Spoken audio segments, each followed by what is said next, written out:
Nusantara, where legends are born. To the roar of the stadium, hearts are sworn. With 1,000 island spirit, fierce and bright, Indonesia march forward into the night. Meski sudah diproses secara resmi, trio pemain keturunan baru yaitu Joy Pelupessy, Emil Audero, dan Dean James masih punya rintangan begitu besar yang wajib dilalui. Waktu yang makin hari makin berlalu seperti mimpi menjadi sebuah halangan bagi mereka. Debut dalam waktu yang sangat teramat singkat sejak diproses itu pasti akan lebih bagus. Namun, pertanyaannya, apakah bisa? Nah, Erick Thohir ternyata sudah mempunyai gambaran atau roadmap untuk bisa memastikan debut mereka pada matchday Maret. Dan hal ini tentu saja membutuhkan dorongan dari berbagai pihak, termasuk dari FIFA sebagai titik teratas dalam daftar pemrosesan pemain keturunan. Keputusan Federasi Sepak Bola tersebut akan menjadi sangat krusial.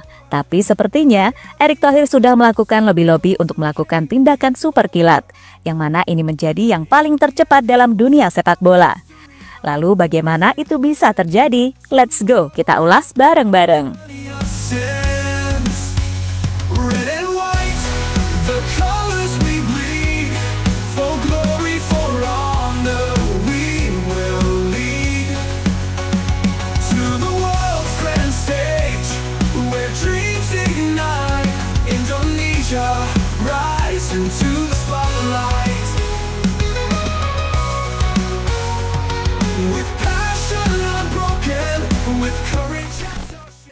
Jika waktu bagaikan air mengalir, maka dalam ambisi timnas Indonesia itu tidak berlaku.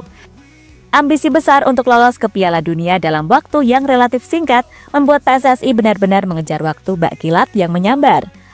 Untungnya, kehadiran sosok Patrick Kluivert sedikit mengurangi beban Erick Thohir untuk mencari para pemain keturunan.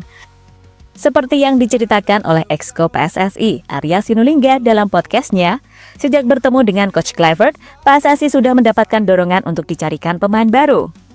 Pak Erick sudah tak perlu repot-repot lagi membujuk diaspora. Ada Kluivert dan timnya yang bergerak di Eropa guna menuntaskan misi bersama menuju Piala Dunia. Ya, pada akhirnya dua nama baru masuk. Diikuti juga penasihat baru timnas Indonesia sekelas Jordi Cruyff. Ini merupakan pertama kalinya timnas punya penasihat asing dan berkelas begini. Dan untuk pemain baru, bahkan Emil Audero Mulyadi menjadi salah satu kiper termahal di Asia dengan market value 5 juta euro, di urutan kedua di bawah kiper utama timnas Jepang Shion Suzuki. Dari sini saja sudah kelihatan bagaimana kualitas dari berbagai kekuatan timnas Indonesia di atas lapangan maupun di bagian kepengurusan.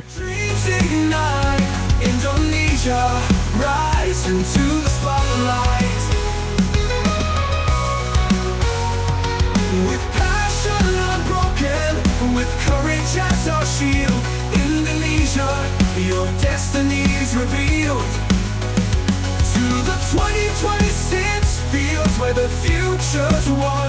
We stand as one until the battle is done. Nah, tapi kita juga nggak bisa berleha-leha begitu saja. PSSI punya ambisi untuk memainkan ketiganya dalam matchday mendatang. Namun, ini tak mudah, sama sekali tak mudah, sebab AFC ternyata punya aturan untuk jadwal terakhir pendaftaran pemain yang akan ditutup pada tanggal 10 Maret mendatang. Yang mana artinya, sejak pengumuman Joy Pelupessy, Dean James, dan Emil Audero hanya berjarak sekitar 2 mingguan saja. Maka dengan begitu, sejatinya hampir mustahil untuk melewati berbagai proses naturalisasi, mulai dari pelengkapan berkas, lalu harus dioper ke Kemenpora, meminta persetujuan presiden, dan seterusnya. Namun Erick Thohir ternyata tak menyerah begitu saja. Dengan berusaha maksimal, pihaknya masih optimis untuk menyelesaikan secara tepat waktu. Optimisme ini bahkan sudah membuat Erick Thohir membicarakan jadwal-jadwal proses dari 3 pemain tersebut, di mana jadwalnya sendiri dalam minggu ini harus sudah masuk ke DPR, hingga persetujuan Presiden Prabowo, lalu sumpah WNI, serta pemindahan federasi akan menjadi penutup terakhir sebelum didaftarkan. Ini suratnya sudah di Pak Menpora, semua administrasi, kesehatan, interview sudah baik. Dari Pak Menpora mestinya hari ini atau besok harus dikirim ke Menteri Hukum, supaya hari Senin bisa dikirim ke Bapak Presiden lalu dari Bapak Presiden dikirim ke DPR, diproses ke DPR, kirim lagi ke pemerintah Bapak Presiden, lalu kita register ke FIFA itu tanggal 7 atau 8 atau 10, antara tanggal 7 sampai 10. Kalau lewat tanggal 10, iya nggak bisa diregister. Ya kita berusaha, ini Pak Sekjen lagi ngawal hari ini. Saya yakin para menteri, Pak Menpora mendukung. Proses naturalisasi tercepat. Ya, jika semuanya selesai sesuai target yang ada, bahkan tadi Erick Thohir menyampaikan tanggal 7 sudah masuk ke FIFA. Maka ini akan menjadi proses naturalisasi tercepat di sepak bola tanah air. Sebelumnya proses dari Eliano dan Max Hilgers yang diproses lumayan kilat juga, di mana mereka hanya membutuhkan waktu sekitar 1 bulan sebelum matchday bulan Oktober 2024. Bayangkan saja, negara mana yang sangat berambisi untuk memproses pemain secepat ini? Kebanyakan dari negara-negara di dunia, tim sekelas Maroko yang punya banyak pemain keturunan saja tak sebentar melakukan proses naturalisasinya. Mengutip dari bola.net, tercatat setidaknya Federasi Sepak Bola Maroko membutuhkan waktu sekitar 5 bulanan untuk menuntaskan salah satu pemain keturunan mereka, yaitu Brahim Diaz. Di mana untuk memindahkan pemain kelahiran Spanyol itu dimulai dari Oktober 2023 dan mencapai tahap akhir pada Maret 2024.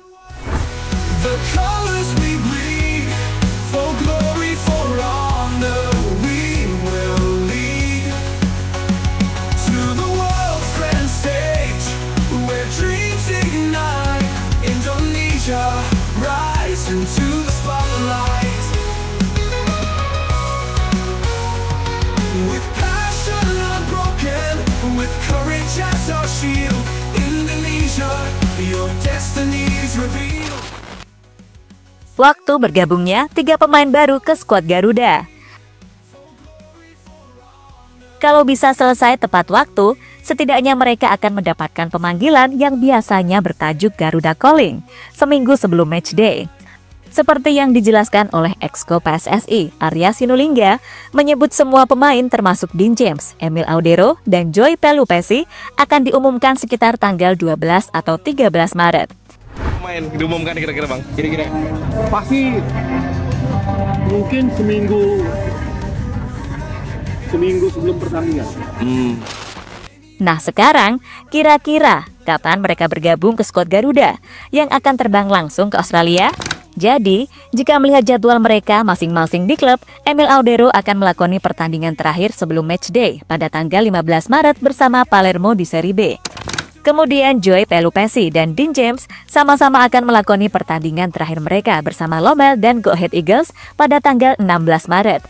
Sehingga diprediksi mereka akan terbang langsung ke Australia pada tanggal 17-nya teman-teman.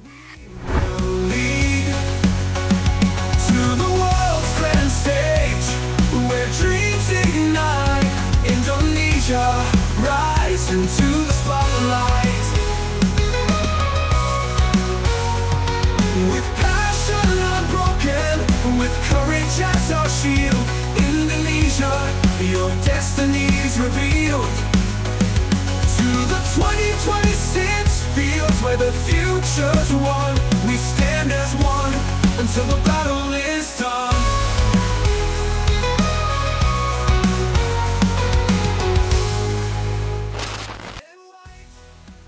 Pelatih Australia makin puyeng. Dengan kehadiran 3 pemain baru, diharapkan bisa mengubah wajah timnas Indonesia yang makin mewah dan berkualitas. Maka orang yang paling puyeng memikirkan ini adalah Tony Popovic, di mana bagi pelatih timnas Australia, ini baru akan menjadi pertama kalinya menghadapi Indonesia. Namun, meski pertama kali, kejutan bertubi-tubi telah menerpanya, dengan Indonesia mendatangkan berbagai gebrakan pelatih hingga 4 pemain baru sekaligus, yang wajib dianalisis lebih lanjut oleh tim kepelatihan The Socceroos. Ya, Ole Romani dan Alex Pastoor juga tak kalah diperhitungkan oleh Popovic, sebab Alex dinilai akan menjadi peramu taktik yang sulit ditebak. Sementara Ole Romani yang ditempatkan di posisi penyerang akan kembali mempersulit lini pertahanan skuad Kanguru.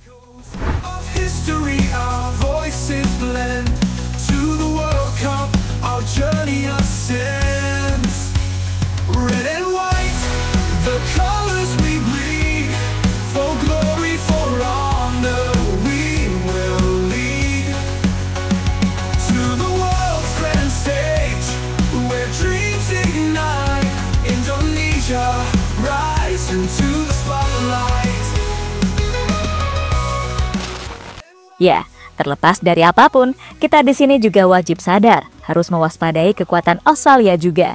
Gak boleh terlalu terlena dengan skuad mewah doang, kewaspadaan harus selalu ada. Apalagi Australia itu merupakan salah satu tim terkuat di kualifikasi round 3 zona Asia selain Jepang, ya kan? For glory, for honor, we will lead to the world's grand stage, where dreams ignite. Indonesia, rise into the spotlight.